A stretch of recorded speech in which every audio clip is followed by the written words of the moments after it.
जय हो बद्रीनाथ महाराज की। आप सभी दर्शकों का हमारे चैनल में स्वागत है।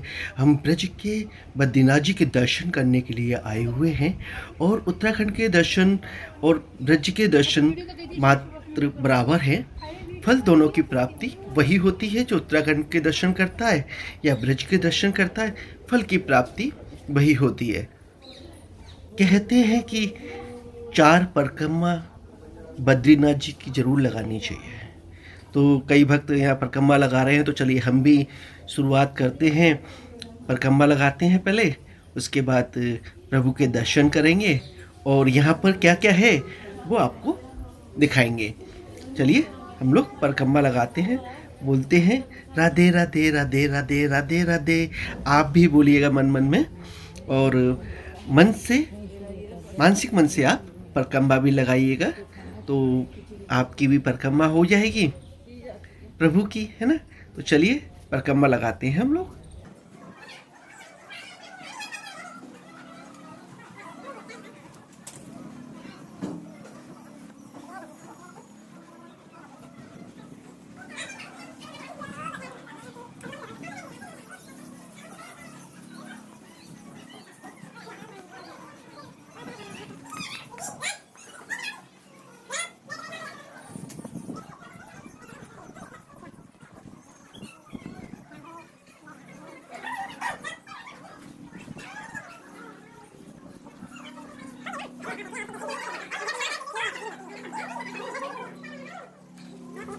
आप दर्शन कर रहे हैं बद्रीनाथ जी के।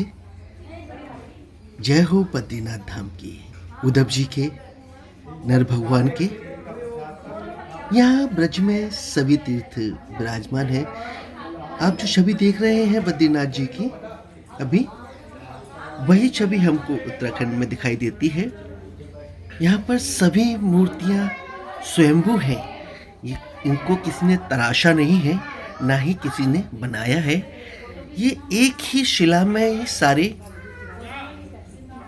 विग्रह हैं। और भगवान श्री कृष्ण ने अपने माता पिता को दर्शन कराने के लिए ब्रज में चारों धाम के साथ साथ हिंदुस्तान में जितने भी तीर्थ हैं वो सब यहाँ पर स्थापित किए थे।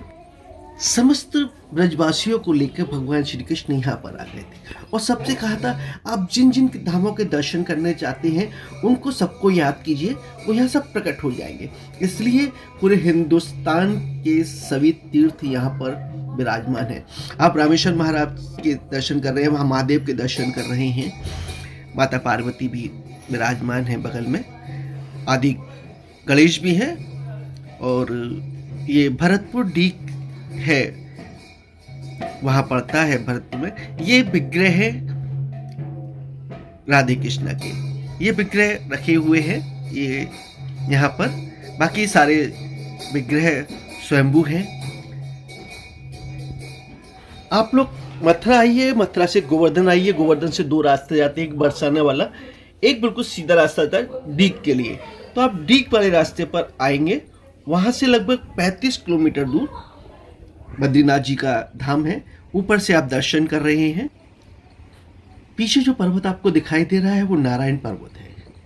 उत्तराखंड में भी नारायण पर्वत है। ये देखिए नीचे से दृश्य कितना सुंदर लग रहा है। कई भक्त अभी भी दर्शन करने के लिए आ रहे हैं। सुबह 5 बजे से लेके 1 बजे तक यहाँ दर्शन होते हैं। बाकी 3 बजे के बाद दोपहर में दर्शन होते हैं। 2 घंटे भगवान के विश्राम के लिए कपाट बंद होते हैं और शाम को 8 बजे कपाट फिर बंद हो जाते हैं, फिर सुबह खुलते हैं।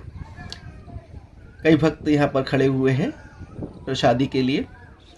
12 महीने बद्रीनाथ जी के, केदारनाथ जी के, यमुनोत्री गंगोत्री माता के दर्शन होते हैं। ये नारायण पर्वत है, पास से मैं आपको दिखा रहा हूँ। ये मंदिर की चोटी है। चलिए अब मैं आपको नर पर्वत के दर्शन कराता हूँ।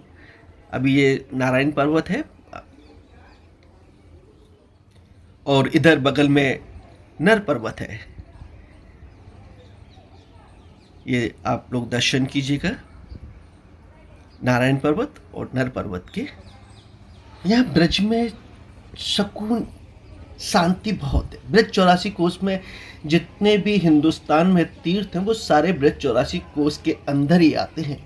अगर आप कहीं भी दर्शन करने नहीं जा पाते हैं तो आप ब्रज 84 कोस में आकर सभी तीर्थों के दर्शन कर सकते हैं। आपको फल की प्राप्ति वही मिलेगी। कुछ भक्त आए हुए हैं, चलिए बात करते हैं इनसे। कहाँ से हैं आप? अलीगढ़। अलीगढ़ से। तो बद्री धाम आप यात्रा करने के लिए आई है? चारों धाम? चारों धाम। तो अभी कौन कौन सी यात्रा कर ली है आपने? अभी हमने अपनी देवी के दर्शन किए जी। माँ धौलागढ़ के, और यहाँ आए अभी। अच्छा, गंगोत्री, यमुनोत्री और केदारनाथ करने हैं अभी? अभी करने हैं। जय श्री राधे राधे। अभी बाल भोग मिल रहा है भक्तों को। खिचड़ी बोलते हैं बाल भोग को, और ये लगभग 12 बजे तक चलेगी। उसके बाद दाल चावल रोटी मिलता है। शाम को भी प्रसादी मिलती है। यहाँ तीनों वक्त भोजन प्रसादी मिलती है। ये रसोई है, यहाँ पर भोजन प्रसादी बनती है भक्तों के लिए, और तीनों टाइम यहाँ पर प्रसादी मिलती है। आप देख रहे हैं सामान रखा हुआ है यहाँ पर। और